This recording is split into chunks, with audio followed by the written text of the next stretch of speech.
구독자 여러분 안녕하십니까? 밀림입니다. 효시민의 각자 도생 45회가 방송됐습니다. 오늘은 뭔가 진도가 한 발 껑충 뛴 느낌이었는데요.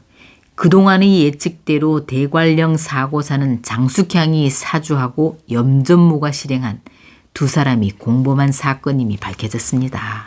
지난 44회에서 강진범은 아들 태민에게 자신이 동생 강준범을 죽였다고 고백했지만 태민은 최명희에게서 받은 블랙박스 영상으로 전문가에게 분석을 맡긴 결과 영상이 보이지 않는 부분에서 큰 차가 뒤에서 박은 게 결정적 원인이란 말을 듣게 되고 이에 태민은 그 덤프트럭의 범인을 찾아야겠다는 생각을 하고 조사를 하게 됩니다.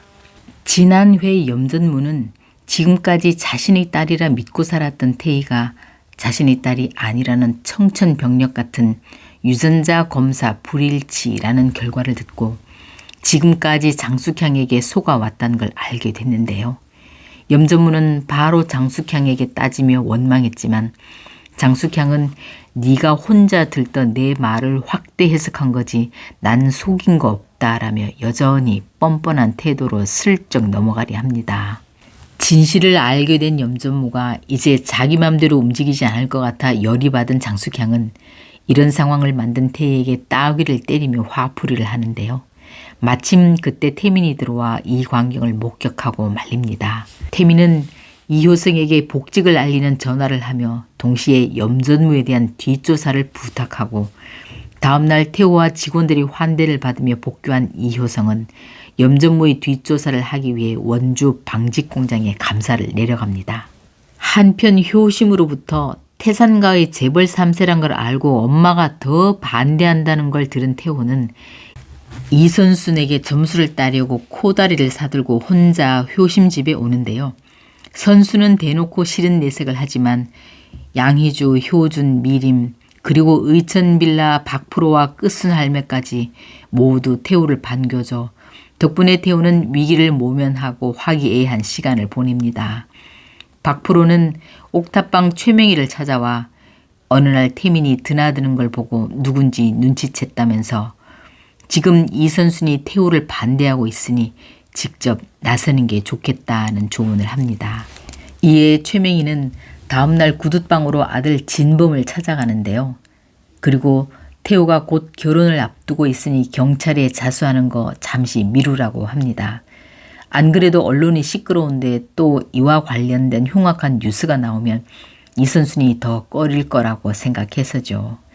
이에 진범은 이 모든 사태의 원인이 엄마의 독선과 고집 때문이라고 원망의 말을 하고 이로 인해 다시 언쟁이 높아지고 모자 사이는 다시 틀어지게 됐습니다.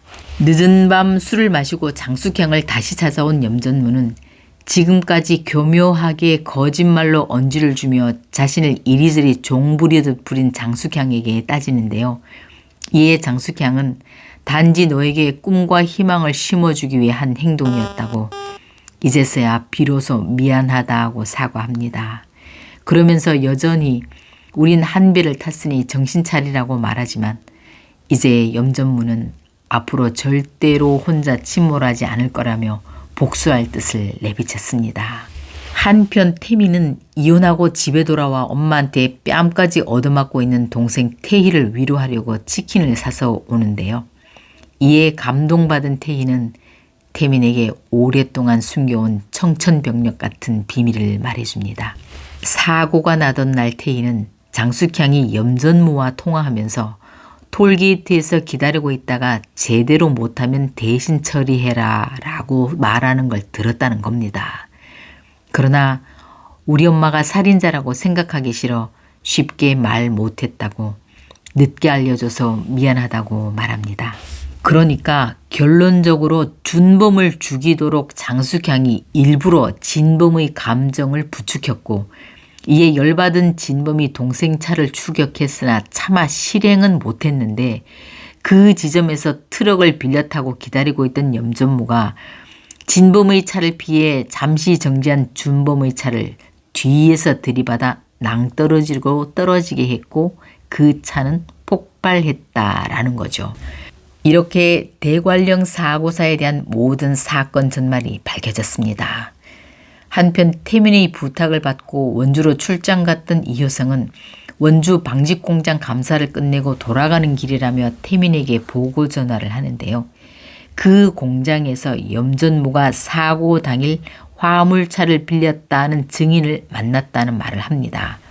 모든 상황을 알게 된 태민은 태호에게 우리 부모를 죽인 범인이 장숙향과 염전무인 것 같다고 말하고, 그때까지 큰아버지가 범인이라 생각하고 있던 태호는 이 말을 듣고 깜짝 놀라게 됩니다. 그런데 이번 회에도 이출연은 역시 나오지 않고 호주에 간 반찬가게 주인이 이출연의 근황을 알지도 모르겠다는 희망과 궁금증을 남기면서 끝낸 상태인데요. 다음 회엔 정말 나올까요? 다음 회 예고를 보면 제가 추측한 대로 박진명 이사가 방끝순 여사의 아들인가 봅니다. 박 이사의 아들, 그러니까 방끝순의 손자가 이선순이 카페에 왔었다는 이야기가 펼쳐지는 것 같은데요. 과연 뒤늦게 출연한 방끝순의 아들 박 이사가 장숙향의 악행을 처리하는데 얼마만큼 기여할지 궁금해지네요. 여기까지 함께 해주시고 항상 구독, 좋아요로 따뜻한 응원 보내주셔서 감사합니다.